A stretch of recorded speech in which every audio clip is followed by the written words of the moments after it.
बर्तन तो बजेंगे।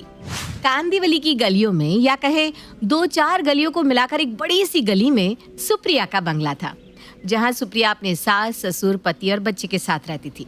सुप्रिया चाहे जो भी काम करे, हर वक्त उसके हाथ में मोबाइल रहता था, पर उससे वो रील्स नहीं बनाती थी, उससे वो बात कर रही होती थी अपनी देवरानी से। आपने गलत नहीं सुना, देवरानी से ही। एक हाथ में चाय का ट्रे पकड़े और दूसरे हाथ में वीडियो कॉल पर अपनी देवरानी से बात करती हुई सुप्रिया आती है हॉल में। हाँ, मम्मी जी को चाय देने जा रही हूँ। हाँ, हर वक्त बस फोन पर लगे रहती हो दोनों।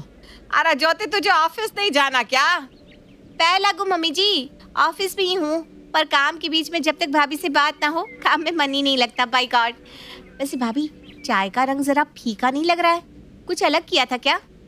अरे हाँ, तू कल नहीं कह रही थी क्या कि कम पत्ती वाली चाय ज्यादा अच्छी लगती है, इसलिए अब मैंने कम पत्ती डालनी शुरू कर दी है। सिर्फ कम पत्ती नहीं बहू, बातों के चक्कर में तूने चाय में चीनी ही नहीं डाली।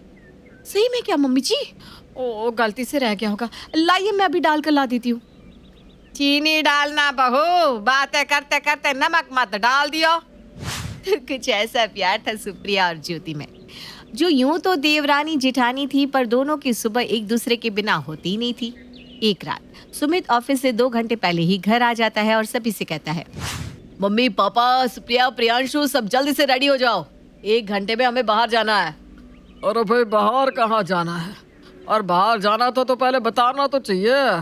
तुम तो जवान हो, 5 मिनट में तैयार हो जाओगे। मुझे तो वक्त लगता है, अभी तो मुझे बाथरूम जाना होगा, मेरा पेट साफ नहीं है। ओह। टेंशन मत लीजिए पापा, हमें 8 बजे तक जाना है, अभी तो 6 बज रहे हैं, 2 घंटे आपके पास। इसमें आप 10 बार कपड़े बदल सकते हैं, 10 बार वॉशरूम जा सकते हैं, अरे शेविंग भी कर सकते हैं। 1 घंटे में विमला आंटी की पूरी फैमिली यहाँ आ जाएगी। अच्छा, विमला भी आ रही है क्या? भाई, ज्यादा पैसे हो गए क्या तेरे पास, जो विमला नाम की कल जिब्बी को भी साथ ले जा रहा है? उसका बेटा नहीं है क्या उसे घुमाने के लिए? अरे नहीं मम्मी, वो रास्ते में करण मिल गया था ना, तो हम दोनों में बात हो गई कि आज दोनों परिवार साथ में ही डिनर पर चलते हैं। और 20 मिनट के अंदर ही विमला वहां आकर सोफे पर विराजमान हो जाती है।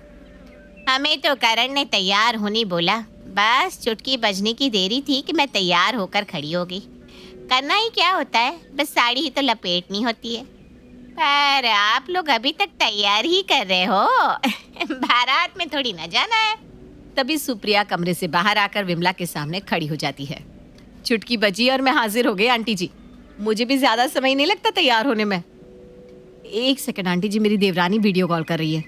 हाँ ज्योति, देखना कैसे लग रही है मेरी sari. Blue sari with green jewellery. क्या भाभी, ये क्या पहना है आपने? मैंने सोचा था मैं भी सेम कलर की ड्रेस में कोलाज पोस्ट करूंगी, पर आपने तो अभी साड़ी चेंज करो। अब मैंने ना पिंक ड्रेस पहनी है, आप भी पिंक का कुछ पहन लो। अब 5 मिनट बैठिए आंटी जी, मैं तुरंत चेंज करके आती हूँ। चाची, प्रियांशु ने भी चाची के मैचिंग के कपड़े पहने हैं, सेम सेम। इसके बाद सुप्रिया अपने कमरे में चली जाती है। बाप रे, जेठानी देवरानी से कपड़े पसंद करवा रही है। इन दोनों का तो यही है विमला, आँख खुलते ही इसे ज्योति चाहिए, और ज्योति का भी वैसा ही है। रात के 2-3 बजे तक दोनों बातें करती रहती है। समझ में नहीं आता दोनों जेठानी देवरानी है कि बहन है। दूर का ढोल सभी को सुहावना लगता है भाभी। अभी देवरानी जेठानी दूर है ना, तो प्यार बरस रहा है। एक बार उसे यहाँ आकर 1-2 महीने रह जाने दीजिए, सारा प्यार फट से धूल हो जाएगा। तभी वहाँ सुप्रिया आती है। हमारे केस में ऐसा नहीं होने वाला आंटी जी। ले, कर ली साड़ी चेंज, आप कुछ और? ये क्या हेयर स्टाइल है भाभी? यहाँ ऐसी हेयर स्टाइल ना बूढ़ी औरतें रखती हैं, चेंज करो तो इसे। और ज्वेलरी भी, मेरी भाभी सबसे मॉडर्न दिखनी चाहिए भाई। कभी ये सुप्रिया अपनी हेयर स्टाइल चेंज करती, कभी चप्पल, कभी कपड़े, तो कभी ज्वेलरी, और इसी में 9 बज जाते हैं। टाइम बढ़ने के साथ विमला का पारा भी बढ़ता ही जा रहा था। उससे देवरानी जेठानी का ऐसा प्यार बर्दाश्त भी तो नहीं हो रहा था। पर उसके अलावा बाकी सब नॉर्मल थे, क्योंकि उन्हें जेठानी देवरानी के इस प्यार को देखने की आदत हो चुकी थी। प्यार का ड्रामा। सुप्रिया, एक काम कर, या तो तू वहाँ चली जाए या उसे बुला ले। चल करण, हम खाना खाने चलते हैं। इसके इस ड्रामे को देखने में मैं अपना डिनर का टाइम वेस्ट नहीं करूँगी। नहीं आंटी जी, वो ड्रामा नहीं कर रही है। तुम लोग अपना दिखावा अपने पास रखो भाई। यहाँ मुझे भूख लग रही है और इसका ये कपड़ा बदलना खत्म ही नहीं हो रहा। 2 दिन प्यार नहीं टिकेगा, देख लेना। चल करण। ये कहकर विमला वहां से चली जाती है। उसी रात अपने बिस्तर पर लेटी हुई सुप्रिया वीडियो कॉल पर ज्योति से कहती है, तू यहाँ आ जाना ज्योति, कितना मजा आएगा, दोनों रात को लॉन्ग ड्राइव पर चलेंगे। हाँ सनी आ जाना। वैसे इसीलिए कॉल किया था आज मैंने भैया, वो ना कुछ देर पहले ही ज्योति के ऑफिस से मेल आई है, उसकी जॉब चली गई है। अब यहाँ मैं अकेले जॉब करके खर्चे मैनेज नहीं कर पाऊंगा।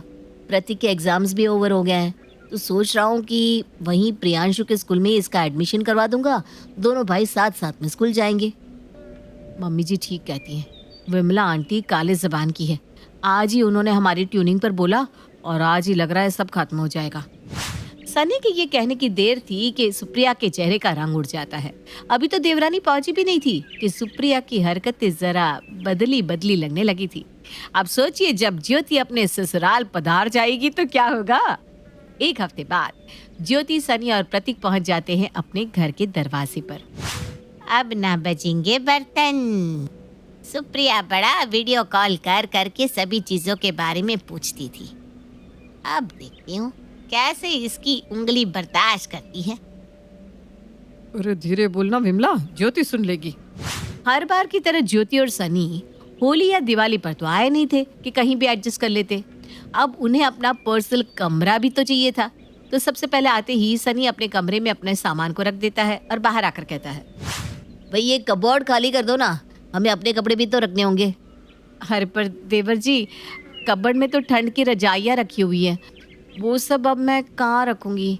आप लोग नहीं थे ना तो हमने सामान बढ़ा लिया, अब ये सारा एक्स्ट्रा सामान रखेंगे कहाँ। तो फिर मैं आपके रूम में सो जाता हूँ, ट्रैवल करके थक गया हूँ। तब तक आप सोच लो कि सामान कहाँ रखा जाएगा। जहाँ हर बार सनी और ज्योति आते ही अपने भैया और भाभी को गले लग जाते थे, यहाँ तो आते ही बात बिगड़ती दिख रही थी। जा बहू, कमरा ठीक कर दे, तेरी फेवरेट देवरानी आई है। मेरा मतलब है तेरी बहन आई है। हाँ हाँ आई तो है मम्मी जी, वो सनी ना जरा थक गया है तो कुछ भी बोल रहा है। अब वो अकेला तो है नहीं, 3 लोग हैं, सभी के कपड़े रखने होंगे उसे। मैं कबर्ड खाली कर देती हूँ और वो सामान आपके कमरे में रख देती हूँ। किसी के कमरे का कुछ भी सामान मेरे कमरे में नहीं आएगा बहू, बाकी अब तू देख ले। और सुप्रिया को सारा एक्स्ट्रा सामान जो उसने अब तक अपनी प्यारी देवरानी के कमरे में रख रखा था, अपने कमरे में शिफ्ट करना पड़ता है। पूरा कमरा बिखर गया, ये तो बहुत ही परेशानी वाली बात हो गई। तभी सुशीला बाहर से आवाज लगाती है, कमरा ही एडजस्ट करती रहेगी क्या बहू, दोपहर के खाने का वक्त हो गया है। भाभी मेरे लिए ना दाल बना देना, वो ट्रैवल करके आई हूँ ना तो पेट जरा सही सा नहीं लग रहा, मैं कुछ हल्का ही खाऊंगी। और सनी के लिए रोटियां सेक दीजिएगा, आपको पता है ना वो चावल नहीं खाते। सुप्रिया खुशी खुशी जाकर किचन में सभी के लिए खाने का इंतजाम कर देती है। सभी खाकर अपने अपने कमरे में चले जाते हैं। यहाँ तक कि ज्योति ना अपना प्लेट उठाती है ना अपने पति का। सुप्रिया को सभी के बर्तन भी उठाने पड़ते हैं और किचन में अकेले ही धोने पड़ते हैं। ये क्या बात हुई, सनी को अपना कमरा चाहिए था तो मुंह पर बोल दिया, तो फिर मैं क्यों चुप रहूं। आज तो नेहा थकी हुई होगी, आज कुछ नहीं कहूंगी। पर अगर कल से उसने काम में हाथ नहीं बटाया तो मैं अभी सामने से कह दूंगी, भाई मैं कहीं नौकरानी थोड़ी ना हूँ, अपना भी करूं, पापा जी का, मम्मी जी का भी करूं, अब इनका भी करूं। पहले दिन तो सुप्रिया कुछ नहीं कहती, पर अगले दिन वो देखती है कि ज्योति तो अपने हिसाब से देर से उठकर बाहर आती है और डाइनिंग टेबल पर रखे खाने को देखते ही कहती है, अरे भाभी ये अपने नाश्ते में पोहे क्यों बना दिए। भाई मुझे तो यही आता है, तू जहाँ से आई है ना वहाँ का खाना समझ आता है तो तू अपना खाना खुद ही बना ले, साथ में ना देवर जी का भी बना लेना। अकेले अब मुझसे इतना काम नहीं होता, वैसे भी मैं तुझसे 5 साल बड़ी हूँ। और हाँ, नाश्ता करके किचन में आ जाना, दोपहर का खाना भी तो तैयार करना है। ये आप मुझसे कैसे बात कर रही हैं भाभी, आज तक आपने मुझे एक प्लेट उठाने को भी नहीं कहा। और अब क्योंकि तब तू मेहमान की तरह आती थी और अब तो इस घर की परमानेंट मेंबर है, अब हमें यहीं साथ रहना है तो काम तो बांटना पड़ेगा कि नहीं। लो जी, लग गई घर की शांति को आग। जा ज्योति, तुझे क्यों आफत आ रही है काम करने में, तू भी तो वीडियो कॉल पर भाभी भाभी करती रहती थी। ऐसा करिए भाभी, इससे अच्छा होगा, खाने में स्वाद आएगा। तो तू जाकर सामने से बता दे अपनी भाभी को। ये कहकर सुशीला ज्योति को सुप्रिया के साथ किचन में भेजती है। इस बात को मुश्किल से 2 घंटे भी नहीं होते कि अचानक ही चिल्लाने की आवाज़ किचन से आने लगती है। सभी भागते हुए किचन में जाते हैं, जहाँ देखते हैं कि सुप्रिया और ज्योति में तगड़ी बहस हो रही है। आज तक तू खिला रही थी क्या पापा जी को, मम्मी जी को? मैंने खिलाया है, तो मुझे ज्यादा पता है उन्हें क्या पसंद है क्या नहीं। खुद के कपड़े तो आप खुद से पसंद नहीं कर पाती भाभी, वो भी ऑफिस में बैठे बैठे मुझे करना पड़ता था, और अब आप मुझे बता रही हैं। प्लीज भाभी। इतने दिनों से इस घर को संभाल रही हूँ मैं, तुझे अपनी देवरानी समझकर थोड़ी छूट क्या दे दी? तू तो मेरे सर पर बैठने लगी। ये क्या कुत्ते बिल्लियों की तरह लड़ रही हो तुम दोनों? बच्चों पर क्या असर पड़ेगा? इतनी बड़ी बात नहीं हुई है, आपस में सुलझा लो। पर ये बात अब कहाँ सुलझने वाली थी। असल में अब तो बात उलझना शुरू हुई थी, और एक बार जो उलझी उलझती ही चली गई। अब हर वक्त किसी न किसी बात पर ज्योति और सुप्रिया का झगड़ा हो जाया करता। इतने सारे कपड़े धोने में डाल दिए भाभी ने, लगता है सारे सर्दी के कपड़े मेरे लिए ही बचा कर रखे थे। ये कोई बात हुई भला? इससे अच्छा मैं ऑफिस से ज्वाइन कर लेती। तभी प्रतीक भागता हुआ अपनी माँ के पास आता है। प्रियांशु भैया ने मेरी नई टिफिन मुझसे छीन ली मम्मी, और मुझे थप्पड़ भी मारा। क्या? 2 दिन हुए नहीं हमें यहाँ आए कि ये लोग तुम्हें मारने भी लग गए। चलो प्रियांशु के पास। अपने बेटे का हाथ पकड़े चिल्लाती हुई ज्योति हॉल में आती है। लोग ठीक ही कहते हैं कि जेठानियाँ कभी अपनी सगी हो ही नहीं सकती। फोन पर तो आप मुझसे रोज कहती थी यहाँ आ जाओ, यहाँ आ जाओ, और यहाँ आने के बाद क्या मिल रहा है? मेरे बेटे को मारा जा रहा है यहाँ। तो तू भी तो फोन पर बड़ी अच्छी बनती थी, पर सामने तो नहीं निकली ना। इन बच्चों के मामलों में तुम दोनों क्यों पड़ रही हो? बच्चे तो ऐसे ही होते हैं, बुद्धि नहीं है क्या तुम दोनों में? जब देखो इस घर में लड़ाई होती रहती है। भगवान का नाम तक नहीं ले पाती मैं शांति से। मोहल्ले वाले क्या सोचते होंगे? मिल गया ना टॉपिक विमला को। अब वो लोगों को पकड़ पकड़ कर बोलेगी कि सुशीला के घर में रोज लड़ाइयाँ होती है। कुछ दिन बाद एक रात डिनर के बाद ज्योति का कुछ खाने का मन होता है। वो किचन में जाकर खुद के लिए पैनकेक बनाकर अपने कमरे में चली जाती है। प्रतीक, सनी और ज्योति आराम से पैनकेक खा रहे थे कि प्रतीक के दिमाग में शरारत सूझती है, और वो एक पैनकेक उठाकर अपने बड़े भाई को ललचाने के लिए उसके पास चला जाता है। आपने मेरा टिफिन लिया था ना, देखो मेरे पास पैनकेक है, आपके पास है क्या? मम्मी मुझे भी पैनकेक चाहिए, मम्मी मुझे पैनकेक ला कर दो। अब ये पैनकेक क्या होता है? मुझे बनाना नहीं आता बेटा, ये सब तेरी चाची जानती है। आप ही बताइए जी, आज तक इस घर में कभी ऐसा हुआ है कि किसी एक ने सिर्फ खुद के लिए खाना बना लिया हो? लड़ाइयाँ हो या कुछ भी हो, है तो सभी एक ही घर में। मैं तो सभी के लिए खाना बनाती हूँ। फिर से रात में अपनी बहुओं के कमरे से आवाज़ सुनकर इस बार सुशीला शांत नहीं रहती और सभी के सामने जाकर कहती है, नहीं हुआ जा रहा एडजस्ट, तो चली जाओ तुम दोनों अपने अपने मायके। और अब से इस घर में एक आवाज़ आई ना, तो या तो तुम दोनों अपने मायके चली जाओगी या फिर मैं। नहीं नहीं मम्मी जी, इस बार भाभी की गलती नहीं है, मेरी गलती है।